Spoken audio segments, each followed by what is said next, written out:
नमस्कार दोस्तों, मेरा नाम है कमल और एक बार फिर से आप सभी का बहुत बहुत स्वागत है हमारे चैनल में।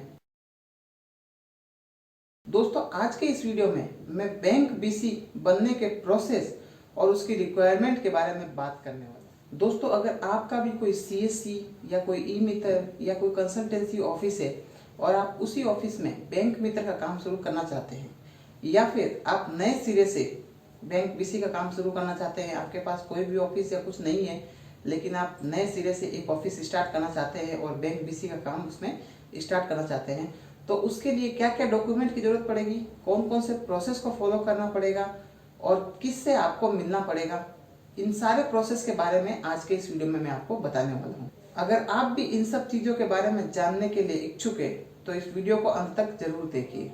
तो चलिए शुरू करते हैं। तो दोस्तों, सबसे पहले जानते हैं कि बैंक बीसी क्या है। आप में से काफी लोगों को पता होगा, बैंक बीसी एक तरह से मिनी ब्रांच है। बैंक की एक छोटी सी ब्रांच है जहां पर बैंक से संबंधित कुछ कार्य होते हैं ताकि बैंक में अनावश्यक भीड़ से बचा जा सके।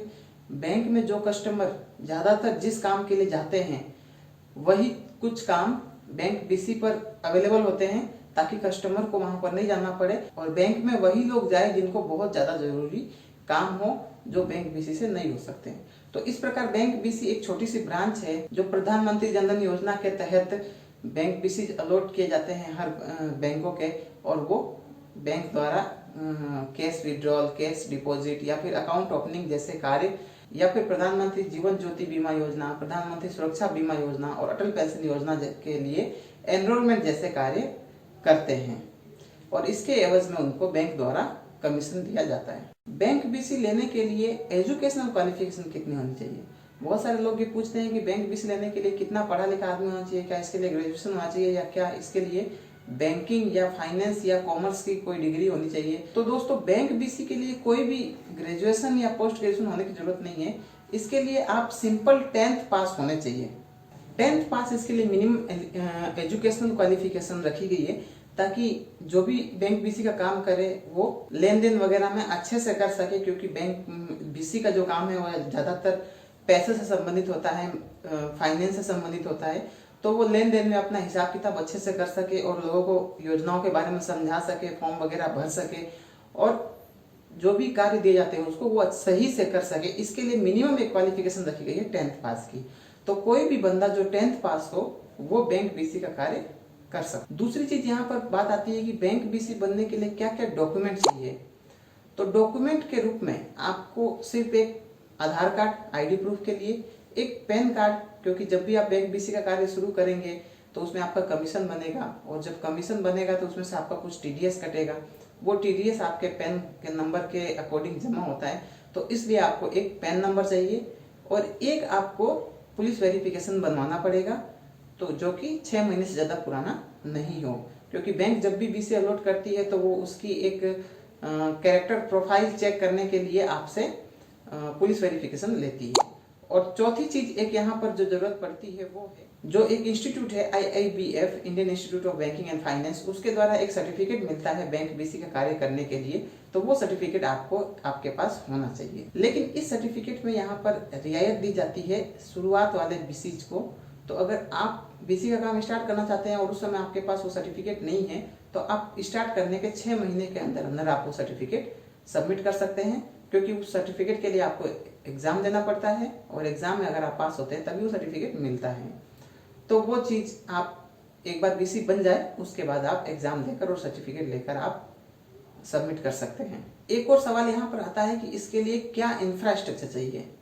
तो दोस्तों, सिंपल सा इसके अंदर ये है कि अगर आपके पास पहले से कोई ऑफिस है, कोई सीएससी है, कोई ई मित्र है या फिर कोई डिजिटल सेवा केंद्र की दुकान है, कोई फोटोकॉपी साइबर कैफे वगैरह है, तब तो आपको कुछ नहीं चाहिए, क्योंकि इसके लिए सिर्फ एक छोटा सा स्पेस चाहिए होता है, ऑफिस स्पेस, जहाँ पे लोग आ सके, 2-4 लोग बैठ सके और साथ में आपको एक कंप्यूटर सिस्टम होना चाहिए, इंटरनेट कनेक्शन होना चाहिए, प्रिंटिंग के लिए रिसिप्ट वगैरह प्रिंट करने के लिए प्रिंटर होना चाहिए, स्कैनर होना चाहिए, जो कि अगर आपका इस तरह के ऑफिसेज है सीएससी, बैंक मित्र वगैरह, तो आपके पास ऑलरेडी होगा।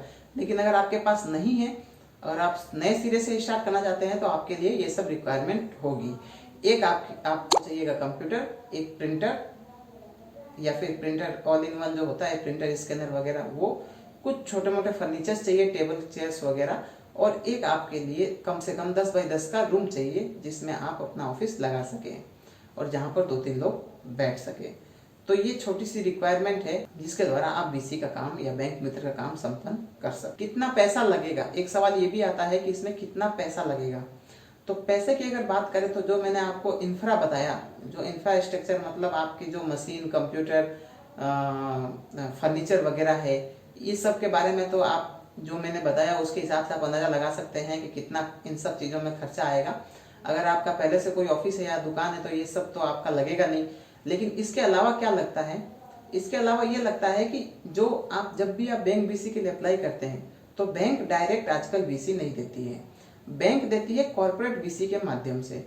और कॉर्पोरेट बीसी जो बड़ी बड़ी कंपनियां होती है जो मेन कॉर्पोरेट बीसी होती है और वो अपनी एक तरह से आपको एम्प्लॉयड करती है, अपने थ्रू अपनी फ्रेंचाइजी देती है आपको, और आप उनकी फ्रेंचाइजी के बेस पे आप बैंक से काम बीसी का काम लेते हैं और वो सब काम करते हैं। तो ये कंपनियां आपसे चार्ज करती है, कुछ कंपनी 5,000, कुछ 10,000, कुछ 20,000, कुछ 25,000, ये सब उस कंपनी के ऊपर डिपेंड करता है कि वो कितना चार्ज करे। तो इस फीस के बारे में जानने के लिए आपको अपने एरिया के कॉर्पोरेट बीसी से संपर्क करना पड़ेगा और उनसे पता करना पड़ेगा कि वो कितना चार्ज लेती है। मैंने जिस कंपनी से बीसी ली थी उन्होंने मेरे से चार्ज लिया था 10,000 प्लस जीएसटी, यानी कि 11,800 रुपये। इस चार्ज के अलावा एक चार्ज और लगता है और वो है आपका सिक्योरिटी एफडी, यानी कि जब भी आप बैंक बीसी का काम स्टार्ट करेंगे तो बैंक आपको क्रेडिट लिमिट देगा, यानी कि आपका एक ऑडी अकाउंट खुलेगा, उसमें आपको कुछ लिमिट होगी। कोई भी अगर कस्टमर आपके पास कैश डिपॉजिट करने के लिए आया तो अगर आपके उस ऑडी अकाउंट में लिमिट होगी तभी तो आप कैश डिपॉजिट कर पाएंगे। तो उस लिमिट को पाने के लिए बैंक आपसे एफडी लेता है और उसकी एवज में आपको लिमिट देता है। ऐसे डायरेक्टली आपको बैंक लिमिट नहीं देगा। तो आप उसमें भी बैंक के ऊपर डिपेंड करता है कि वो कितने की एफडी बनवाने, मिनिमम कितने की एफडी बनवाते हैं, और मैक्सिमम तो आप चाहे जितना बना सकते हैं। मैंने स्टार्ट किया था तब 10,000 की एफडी से स्टार्ट किया था। आप चाहे तो 10,000, 20,000, 25,000, 50,000, 1 लाख, 5 लाख, कितने की भी एफडी बना सकते हैं। ये डिपेंड करता है आपकी फाइनेंशियल कैपेसिटी और आपके बैंक के ऊपर। बैंक ये डिसाइड करेगा कि मिनिमम कितना जमा करना है, और आपकी फाइनेंशियल स्थिति ये डिसाइड करेगी कि मैक्सिमम कितना एफडी बनाना है। जो भी आप एफडी बनाते हैं, जैसे कि मान लीजिए आपने 10,000 की एफडी बनाई तो उसका 85% आपको लिमिट के रूप में मिल जाता है, और एफडी के ऊपर जो ब्याज होता है सालाना वो आपको मिलता रहता है। तो मेरे हिसाब से अगर आपकी फाइनेंशियल स्थिति अच्छी है तो कम से कम 50,000 या 1 लाख रुपए तक की आप एफडी बनाएं, ताकि आपको इंटरेस्ट का भी बेनिफिट मिलता रहे और आपको यहाँ पर लिमिट भी उस पैसों की मिल जाए। अब इसके अंदर बात आती है कि बैंक बीसी, मान लीजिए हमने ये सारी रिक्वायरमेंट पूरी कर ली, हमने इंफ्रा भी जुगाड़ कर लिया, मतलब अरेंज कर लिया, और हमने पेमेंट भी अरेंज कर लिया है कि जिसको जितना देना है वो हम दे देंगे, और अब हमको बीसी लेना है। तो हमारा पहला स्टेप क्या होगा? तो दोस्तों, जो भी मैंने रिक्वायरमेंट बताई, अगर आपने ये सारी रिक्वायरमेंट पूरी कर ली है, मतलब आपके पास इंफ्रा है, आपके पास पैसे हैं कॉर्पोरेट बीसी को देने के लिए और बैंक में एफडी कराने के लिए, तो आपको सबसे पहला स्टेप ये करना है कि आप जिस ब्रांच की बीसी लेना चाहते हैं, पहले आपको कॉर्पोरेट बीसी से कांटेक्ट नहीं करना है, क्योंकि वो लोग तो उनके पास तो अवेलेबल ही रहता है स्लॉट। लेकिन आपको सबसे पहले कांटेक्ट करना है उस ब्रांच के ब्रांच मैनेजर से जहां पे आपको बीसी लेनी है। अगर आपके कोई कांटेक्ट में है, नॉन में है, ब्रांच से रिलेटेड, तो आपका काम इसमें आसान हो जाता है और आपको बैंक बीसी मिलने में आसानी रहती है। या फिर आपके रिलेशन अगर उस ब्रांच से अच्छे हैं, आप लेन देन वगैरह अच्छे से करते हैं, सारे स्टाफ वगैरह आपको जानते हैं, तो भी आपका काम आसानी से हो जाता है। अदरवाइज आप डायरेक्ट ब्रांच मैनेजर के पास जाके उनसे मिल सकते हैं और उनसे पूछ सकते हैं कि क्या आपके पास बीसी अवेलेबल है या नहीं। बीसी पॉइंट अगर अवेलेबल होगा तो वो आपको बता देंगे, अगर नहीं होगा तो वो मना कर देंगे। तो अगर आपकी कन्विंसिंग पावर है, आपको लगता है कि हाँ यहाँ पे रिक्वायरमेंट है, और उस हिसाब से अगर आप कन्विंस कर सकते हैं, तो हो सकता है कि आपका काम हो जाए। और या फिर आप अपनी जान पहचान से कहीं इधर उधर से लिंक ढूंढ कर भी ये काम कर सकते हैं। एक बार आपकी ब्रांच से परमिशन मिल जाए, यानी कि ब्रांच वाले आपको मौखिक रूप से भी बोल दे, वर्बली भी बोल देंगे, ठीक है आप करिए, स्टार्ट करिए, हम आपको दे देंगे, तब आपको कांटेक्ट करना होता है अपने कॉर्पोरेट बीसी से। आप अपने एरिया के कॉर्पोरेट बीसी की लिस्ट ढूंढेंगे, नेट पे मिल जाते हैं, सर्च करेंगे तो आप वहां से उनको ढूंढेंगे, उनसे फोन पे बात करेंगे, उनसे मिलेंगे, सारी रिक्वायरमेंट पूछेंगे, जो मैंने रिक्वायरमेंट बताई वही वो लोग भी बताएंगे। उसके बाद एक चीज वो नहीं बताएंगे, वो है उनकी फीस, यानी कि वो कितनी फीस लेंगे उसके बारे में आपको बताएंगे। आपसे वो फीस लेंगे, हो सकता है कि कुछ पहले फीस ले ले, कुछ ये कह दे कि आपका कोड आने के बाद लेंगे। तो इस प्रकार से जो भी पेमेंट मेथड है, जो पेमेंट मोड है, वो अलग अलग हो सकते हैं। इसके बारे में हम नहीं बता सकते क्योंकि बहुत सारी कॉर्पोरेट बीसीज है और सबका जो स्टाइल है काम करने का वो अलग अलग होता है। तो आपको उनसे बात करनी है, उनसे कॉन्टेक्ट करना है, उनको पैसे देने हैं या जो भी है पेमेंट का वो डिसाइड कर लेना है। उसके बाद वो लोग एक लेटर देंगे आपको, कॉर्पोरेट बीसी के थ्रू एक लेटर निकलेगा जो कि बैंक ब्रांच को एड्रेस होगा।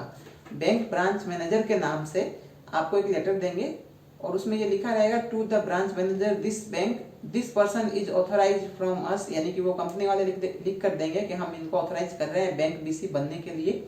तो आप इनका एक ओडी अकाउंट खोल दीजिए। ओडी यानी ओवरड्राफ्ट अकाउंट, जो आपके बैंक बीसी के लेन देन के लिए काम आएगा। तो आपको वो लेटर और उसके साथ अपने डॉक्यूमेंट्स जो मैंने बताया, Aadhaar card, PAN card, photo, bank diary, एक पुलिस वेरिफिकेशन जो 6 महीने से ज़्यादा पुराना ना हो, एक अगर आपने IITF का सर्टिफिकेट अगर अर्न कर लिया है तो वो सर्टिफिकेट, अदरवाइज उसको आप ऐसे ही छोड़ सकते हैं। और ये सारे डॉक्यूमेंट लेकर आपको ब्रांच में जाना है, ब्रांच मैनेजर से मिलना है। और क्योंकि आपने पहले से ही बात कर ली थी तो आप उनसे कह सकते हैं कि सर आप जो आपने हाँ बोला था तो मैंने ये परमिशन ले ली है। आप जैसे ही वो परमिशन उनको दिखाएंगे तो आपका ओवरड्राफ्ट अकाउंट खोल देंगे। एक दिन का ही प्रोसेस होता है, ज़्यादा लंबा प्रोसेस ये नहीं होता है ओवरड्राफ्ट अकाउंट खोलना, लेकिन हो सकता है कि ब्रांच में कुछ ज़्यादा काम हो या फिर किसी भी कारण से 2-3 दिन वो लोग लगा दें, तो आप थोड़ा सा धैर्य रखिएगा। और एक बार जब आपका ब्रांच में ओडी अकाउंट खुल गया उसके बाद आपको ओडी अकाउंट का नंबर मिलेगा, वो नंबर आपको वापस कॉर्पोरेट बीसी को देना है। जब आप कॉर्पोरेट बीसी को वो नंबर देंगे, अकाउंट नंबर, अपनी डिटेल वगैरह देंगे, सारी डिटेल वो लोग आपसे पूछेंगे। वो सारी डिटेल जब आप दे देंगे तो आपको कॉर्पोरेट बीसी आपका एक केओ कोड जनरेट करके देता है जो कि कहलाता है कियोस्क कोड। वो आपको KID जनरेट करके देगा। जब वो कियोस्क कोड जनरेट हो जाएगा उसका मतलब ये है कि आपका जो है बीसी वो स्टार्ट हो चुका है। उसके बाद आपका कॉर्पोरेट बीसी की जो टेक्निकल टीम होगी, जो टेक्निकल पर्सन होगा, वो आपसे कांटेक्ट करेगा, आपके कंप्यूटर पे या आपके लैपटॉप पे अपना सॉफ्टवेयर इंस्टॉल करेगा, इंस्टॉल करवाएगा। हो सकता है कि अगर आपका ऑफिस नजदीक हो तो आप ऑफिस बुला लें, अदरवाइज आजकल सब लोग एनीडेस्क से कर देते हैं, तो एनीडेस्क से वो आपको इंस्टॉल कर देगा। उसकी ट्रेनिंग प्रॉपर आपको दे देगा, आपको बता देगा कि कैसे आपका पेमेंट विड्रॉ करना है, कैसे आपको डिपॉजिट करना है और कैसे अकाउंट ओपन करना है। तो आपको एक बार ट्रेनिंग मिल जाए उसके बाद आप काम स्टार्ट कर सकते हैं। अब ये बात आती है कि स्टार्ट करने के बाद इसमें पैसा कितना कमा सकते हैं, कितना कमीशन मिलता है। तो दोस्तों इसके कमीशन की एक प्रॉपर लिस्ट होती है, हर बैंक की थोड़ी बहुत अलग अलग होती है। ये लिस्ट आप अपने कॉर्पोरेट बीसी से प्राप्त कर सकते हैं। नॉर्मली इसमें देखा जाए तो कैश डिपॉजिट और कैश विड्रॉल पर 0.25 से लेकर 0.40% तक कमीशन होता है। और उसके अलावा आप अकाउंट ओपन करते हैं तो 10 रुपए से लेकर 25 रुपए तक अलग अलग अकाउंट पे कमीशन होता है, जो कि अगर ज़्यादा लोगों के कमेंट आएंगे या कुछ ज़्यादा ज़रूरत पड़ेगी, ज़्यादा डिमांड होगी, तो मैं वीडियो बनाकर कमीशन के बारे में भी अलग से बता दूंगा। लेकिन अभी ये क्योंकि बैंक बीसी लेने के प्रोसेस के बारे में है तो सारी चीज़ें मैं यहाँ पर अभी नहीं बताऊंगा, वो अगले वीडियो में आपको बता दूंगा क्योंकि वीडियो ज़्यादा लंबा हो जाएगा।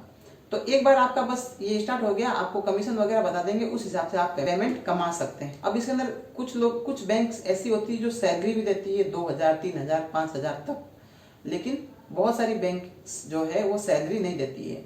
अब ये बैंक नहीं देती है या बैंक कॉर्पोरेट बीसी नहीं देते हैं, इसका फंडा आज तक किसी को समझ में नहीं आया है। लेकिन बात यह है कि सरकारी नियम के अनुसार 5000 रुपये सैलरी देनी चाहिए, लेकिन उस 5000 की सैलरी के लिए कुछ शायद मिनिमम क्राइटेरिया होता है जो कि हर बैंक का या बीसी कॉर्पोरेट बीसी का अलग अलग होता है। तो आप अगर ज़्यादा इसके बारे में कोशिश करना चाहते हैं, ढूंढना चाहते हैं, तो आप अपने कॉर्पोरेट बीसी से सारी चीज़ें समझ सकते हैं। तो इस प्रकार से यही प्रोसेस है, आप इस प्रकार से बैंक बीसी ले सकते हैं और काम। तो दोस्तों आशा करता हूं कि बैंक बीसी लेने के प्रोसेस के बारे में मैंने आप लोगों को अच्छे से स्टेप बाय स्टेप बता दिया। अगर कुछ भी चीज में भूल गया या आपको लगता है कि इसके बारे में आपको और पता होना चाहिए, तो आप मुझे कमेंट बॉक्स में कमेंट करके पूछ सकते हैं, या फिर आप मेरे नीचे दिए गए व्हाट्सएप नंबर पर संपर्क कर सकते हैं। आप प्लीज कॉल मत कीजिएगा, लेकिन आप व्हाट्सएप पे आप अपनी क्वेरी लिख के भेज सकते हैं। आप हमें हमारे ईमेल आईडी पे मेल भी कर सकते हैं। अगर आपको ये वीडियो अच्छा लगा इसे लाइक करें, अपने दोस्तों के साथ शेयर करें, और अगर आपने अभी तक हमारे चैनल को सब्सक्राइब नहीं किया है, वैसे सब्सक्राइब नहीं किया होगा क्योंकि ये हमारा चैनल नया है, तो प्लीज सब्सक्राइब कर लीजिए, क्योंकि इस चैनल पर आपके ई मित्र सीएससी वगैरह से संबंधित या फिर बैंक बीसी बैंक मित्र से संबंधित हम बहुत सारे वीडियोस बनाएंगे और आपको हर तरह की हेल्प प्रोवाइड करने की कोशिश करेंगे। तो दोस्तों, आज के वीडियो में बस इतना ही। फिर मिलेंगे एक नई वीडियो के साथ, एक नई जानकारी के साथ। तब तक के लिए घर पे रहिए, सुरक्षित रहिए, अपना और अपने परिवार वालों का ध्यान रखिए। नमस्कार।